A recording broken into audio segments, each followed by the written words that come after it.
Good morning students. आज हम start कर रहे हैं आपका पार्ट 1.1। इससे पहले इस चैप्टर के टॉपिक्स पे हम विचार कर चुके थे। आज मैं क्वेश्चन हल कर रही हूँ। पहला क्वेश्चन है, क्या शून्य एक परिमेय संख्या है? क्या इसे आप P/Q के रूप में लिख सकते हैं, जहाँ P और Q पूर्णांक हैं और Q does not equal to 0। ठीक है। क्वेश्चन पूछ रहा है, क्या शून्य एक परिमेय संख्या है? शून्य मतलब 0 परिमेय संख्या है। जी हाँ, ये एक परिमेय संख्या है। आगे उसने पूछा है, क्या इसे आप P/Q के रूप में लिख सकते हैं? बिल्कुल लिख सकते हैं। 0 को हम P/Q फॉर्म में लिख सकते हैं। कैसे, वो देखिए, 0/2 करें, 0/3 करें, 0/5 करें, इसका मतलब इनका आंसर 0 ही आना है। ठीक है।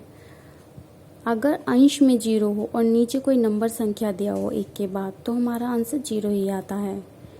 ठीक है, तो ये 0 हो जाएंगी, तो हम P/Q फॉर्म में भी लिख सकते हैं, जहाँ P और Q पूर्णांक है, बिल्कुल पूर्णांक है, और Q जो है वो डज नॉट इक्वल टू 0, मतलब जो Q है, नीचे वाला पोर्शन है Q, वो 0 नहीं होना चाहिए। तो देखिए, कहीं पे भी 0 नहीं है। हमने 100 Q की जगह यहाँ 2 रखा, यहाँ 3 रखा, यहाँ 5 रखा, कहीं पर भी 0 नहीं है। तो क्वेश्चन के अनुसार हमारा आंसर क्या आएगा? हाँ। सेकंड क्वेश्चन है आपका कि 3 और 4 के बीच में 6 परिमेय संख्याएं ज्ञात कीजिए। 3 और 4 के बीच में 6 परिमेय संख्याएं ज्ञात करनी है, तो आप यहाँ लिख लीजिए 6। ठीक है। तो ऐसे क्वेश्चन में जितनी भी परिमेय संख्या बोली जाए वो यहाँ लिखिए और उसमें 1 जमा कर दीजिए। मानो यहाँ पे 8 होता, 10 होता, तब भी हम उसमें 1 ही प्लस करते। तो 6 और 1 कितना होता है? 7 हो गया। अब जिनके बीच में हमें संख्या निकालनी है वो नंबर लेते हैं। 3 बोला इसने, तो 3 गुणा जो जोड़ के हमारा नंबर आया 7, उससे ऊपर और नीचे हम गुणा कर देंगे। तो 3 सत्ते 21, बट्टे में संख्या वही रहेगी। दूसरा नंबर है आपका 4, तो ऐसे करेंगे, 7 से ऊपर 7 से नीचे गुणा करेंगे, तो 7 चौक 28/7। 2 संख्याएं मिल गई आपको। एक तो मिल गई 21/7, एक मिल गई आपको 28/7। अब देखिए, 21 के बाद 22/7, 22 के बाद 23/7, 24/7, 25/7, 26/7 और 27/7। देखिए, क्रम आ गया ना। अब 21/7 जो आया था वो क्या नंबर था? 3 ही था। ठीक है। और 28/7 कब आया था? ये 4 में 7 के ऊपर 7 के नीचे करने पर। अगर इस नंबर को हटा दें तो 4 बराबर 28/7 ही है, क्योंकि आप भाग देंगे तो 7 चौक 28 ही आएगा। ठीक है। तो ये 4 था। तो देखिए, इनके बीच आपकी कितनी परिमेय संख्याएं आ गई? परिमेय संख्याएं भी हैं, P/Q की फॉर्म में भी हैं, तो इसका मतलब ये परिमेय संख्याएं हैं। कितनी हैं? 6 होंगी। 1 2 3 4 5 6, बिल्कुल सही बैठ रही है हमारी। 3 और 4 के बीच में 6 परिमेय संख्याएं, तो ये क्वेश्चन ऐसे हो जाएगा।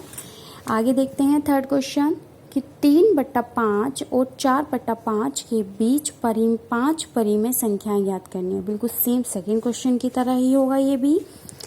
आपको क्या करना है? कितनी पूछी है? 5। तो 5 + 1 बराबर कितना आ गया? 6 आ गया। ठीक है। तो क्या करेंगे आप? 3/5 गुणा 6 से ऊपर 6 से नीचे गुणा करेंगे। 3 × 6 = 18, 5 × 6 = 30। दूसरा नंबर है आपका 4/5, 6 से ऊपर नीचे गुणा बराबर 4 × 6 = 24, 5 × 6 = 30। इन दोनों नंबर को ऐसे लिख लीजिए, 18/30, और इधर ये 24/30। तो देखिए, 18 के बाद 19/30, और फिर कितना? 20/30, 21/30, 22/30 और 23/30। देखिए ज़रा, इन दोनों के बीच में कितनी संख्या निकली है? 1 2 3 4 5। 5 ही पूछी गई थी, 5 ही परिमेय संख्या निकल गई आपकी। ठीक है। आगे क्वेश्चन लास्ट है आपका इस एक्सरसाइज का। क्वेश्चन नंबर 4 है कि नीचे दिए गए कथन सत्य हैं या असत्य, कारण के साथ हमें अपने उत्तर देने हैं। ठीक है, पहला क्वेश्चन है कि प्रत्येक प्राकृत संख्या एक पूर्ण संख्या हो सकती है, होती है, तो इसका आंसर आपका आएगा यस, सही है, सत्य। सत्य है, कारण बता देते हैं क्यों। प्रत्येक प्राकृत संख्या अभी हमने पहले भाग में बताया था, जो 1 से स्टार्ट होती हैं, शुरुआत और अंत तक चलती हैं, वो प्राकृतिक संख्या कहला जाती हैं। और पूर्ण संख्या वो होती हैं जो 0 से शुरू होती हैं और अनंत तक चलती हैं। तो देखिए, पूर्ण संख्या में ही अगर हम 0 को हटा दें तो ये 1 से शुरुआत हो गई, तो ये प्राकृतिक संख्या कहलाई जाएंगी। पूर्ण संख्या में ही प्राकृत संख्या आ गई हैं, तो ये हमारा आंसर सही होगा। दूसरा है आपका कि प्रत्येक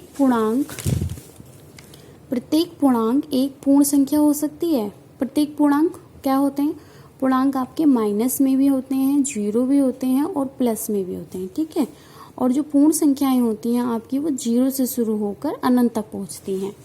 तो आप देख रहे हैं कि इसमें तो माइनस और प्लस दोनों संख्याएं आई हैं, लेकिन यहाँ पे माइनस नहीं होती पूर्ण संख्याएं, वो 0 होती हैं और या दाईं तरफ चल के वो प्लस होती हैं, अनंत तक पहुंचती हैं। तो यह आपका आंसर होगा असत्य। ठीक है, लास्ट थर्ड, प्रत्येक परिमेय संख्या एक पूर्ण संख्या होती है। प्रत्येक परिमेय संख्या हम जानते हैं p/, की फॉर्म में जो संख्या होती है वो हमारी परिमेय संख्या होती है, और पूर्ण संख्या वो होती है जो 0 से शुरुआत होकर अनंत तक पहुंचती है। तो आप देख रहे हैं कि परिमेय संख्या तो p/, में q है, लेकिन ये आपका 0, 1, 2, 3 इस तरह से अनंत तक पहुंच जाएगा, तो कोई मेल नहीं है। इसका इसके पास अंश भी होना चाहिए, इसके पास हर भी होना चाहिए, तो वो परिमेय संख्याएं हैं। तो इसका आंसर भी आपका क्या आ जाएगा? असत्य।